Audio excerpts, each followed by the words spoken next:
Olá, amigos e amigas, que a graça e a paz de Jesus esteja com cada um de vocês. Que nesse novo ano que está iniciando, vocês tenham muitas vitórias ao lado de Cristo. Vamos estudar a lição? E hoje, domingo 1º de janeiro de 2003, a lição 1, ela tem como título Fazemos parte da família de Deus. Quando nós falamos sobre a família de Deus, muitas pessoas têm uma certa dificuldade para entender esse conceito tão simples e claramente apresentado nas Sagradas Escrituras.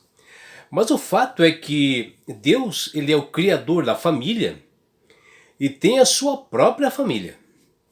E a Bíblia diz, veja o que diz: por esta causa já não sois estrangeiros e peregrinos, mas concidadãos dos santos, e sois da família de Deus, que está lá em Efésios capítulo 2, versículos 19.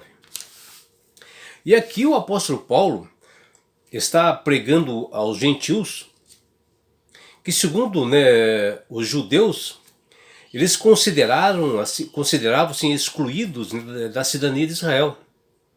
Ou seja, que o povo gentil não pertencia realmente ao povo de Deus. E eles estavam assim fora da salvação. E Paulo afirmou a eles que todos fazem parte da família de Deus e que eles tinham acesso ao Deus Pai, como também os judeus. Porque Cristo veio salvar a todos, mostrando a estreita relação entre gentios e assim como os crentes judeus. O apóstolo direciona sua atenção para a relação entre gentios e judeus, nos conceitos assim de cidadania, em um reino celestial, onde todos pertencem à mesma família. E Paulo ainda fala assim no estreito relacionamento que todos devem ter com Deus Pai, como uma família. E olha o que ele diz: por esta causa me ponho de joelhos diante de Deus, de quem toma o nome de toda a família, tanto no céu como sobre a terra. Está lá em Efésios capítulo 3, versículos 14 e 15. Esses dois versículos acima de Efésios 3, eles falam explicitamente da família divina. Bom, de modo que é incontestável, a afirmação de que o Criador tem uma família. Contudo, a forma de que muita gente olha a família de Deus e acham que é diferente e de que realmente nós deveríamos ter essa família. Eu mesmo, no início da minha caminhada junto a Cristo, eu até pertencia à Igreja Católica, eu pensava que a família celestial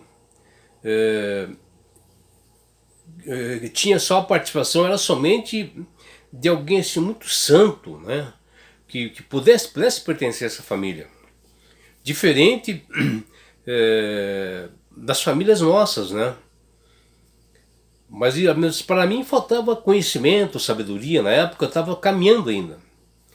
E meu conceito assim de Deus Pai só tinha assim uma família porque havia criado a humanidade. Mas que havia uma separação grande entre a família divina com a família terrena. Eu assim eu achava, que havia uma separação grande e que eu nunca teria um relacionamento assim pessoal assim com Deus, por medo assim de Deus. E eu estava redondamente enganado. Depois de caminhar um certo tempo, de começar a estudar mais as Sagradas Escrituras, e entender mais, e obter sabedoria, entendimento, e buscando o Espírito Santo para que ele me ensinasse realmente sobre essa família de Deus.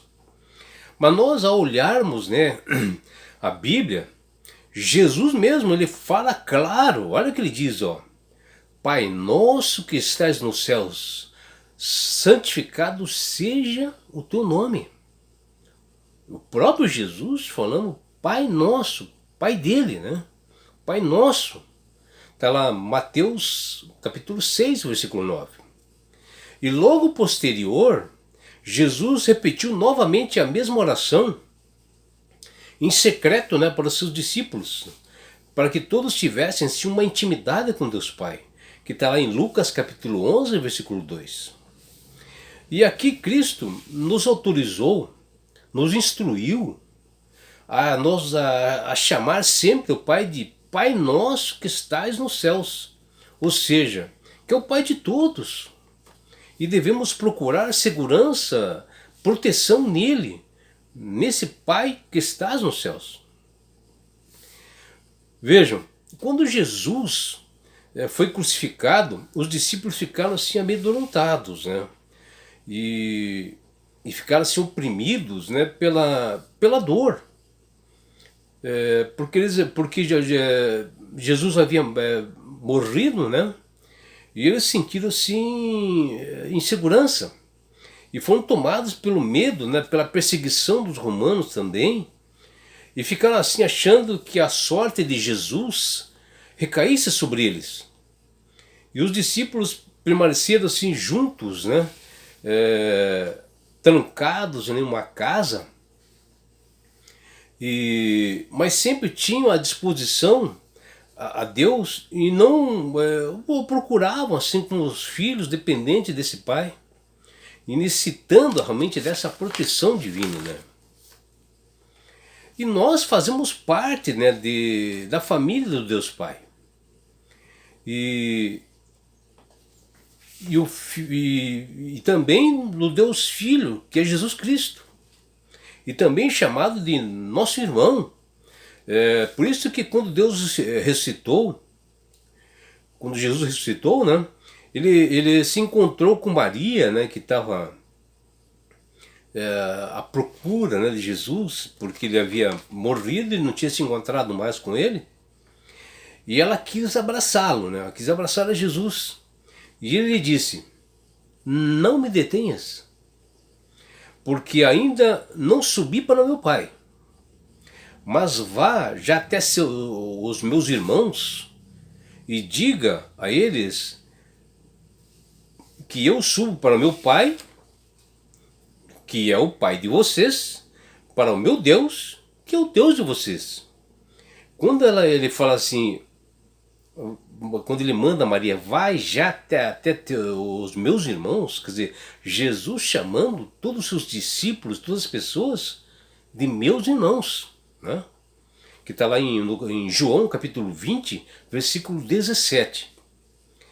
E aqui Jesus havia ressuscitado, né? Ele ficaria entre seus discípulos, né, seus irmãos, a família toda aqui, nos visitando por 40 dias, para depois ele ascender aos céus. E ele até disse, né, que ele iria ascender aos céus para a casa de Deus Pai, né?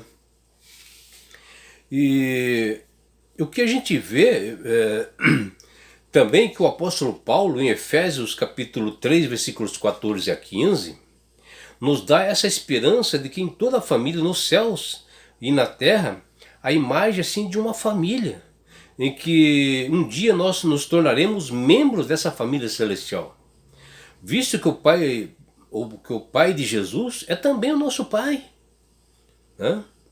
E ele veio aqui, no caso de Jesus, ele veio a este mundo estreitar os laços, né, da família celestial com a família terrena. Ele se tornou um membro da família terrestre, a fim de que nós pudéssemos ter essa oportunidade de também nós sermos membros da família celestial. E que todos saibam, né, que a família no céu e a família na terra, elas são uma só. Embora a família terrena é uma réplica, né, incompleta e imperfeita da família celestial. Portanto, nós não devemos tentar comparar, né, o Espírito Santo com uma mãe, né? Porque o Espírito Santo ele é o Consolador. Embora uma mãe terrena reproduz algumas pequenas características, né, e funções do Espírito Santo, como a gestação de uma nova vida. É só ver lá em Gênesis capítulo 1, quando a criação, o Espírito, desculpa, que o Espírito Santo de Deus se movia sobre a face das águas, né? Aguardando a semente da palavra do Deus Pai. As Sagradas Escrituras, em Êxodo capítulo 3, versículo 10, Gálatas 3, versículos 26 e 29, nos ensinam que não só apenas Deus existe, mas que mais do que isso, Ele nos ama. Ele se preocupa com todos nós, como um pai amoroso se relaciona com todos os seus filhos, mostrando a imagem de uma família e nos trata como carinho e misericórdia. E por isso que nós somos herdeiros de uma promessa dada pelo seu Filho amado Jesus a todas as pessoas, aqueles que aceitarem a Ele como Salvador e Senhor, e que sigam os seus estatutos e mandamentos. Porque o Deus Pai tem o desejo de encontrar a todas lá nas mansões celestiais. É o desejo de Deus. Deus não mais se manifestaria o seu poder apenas a uma nação, né? Porque antigamente, no início, Jesus veio salvar os judeus.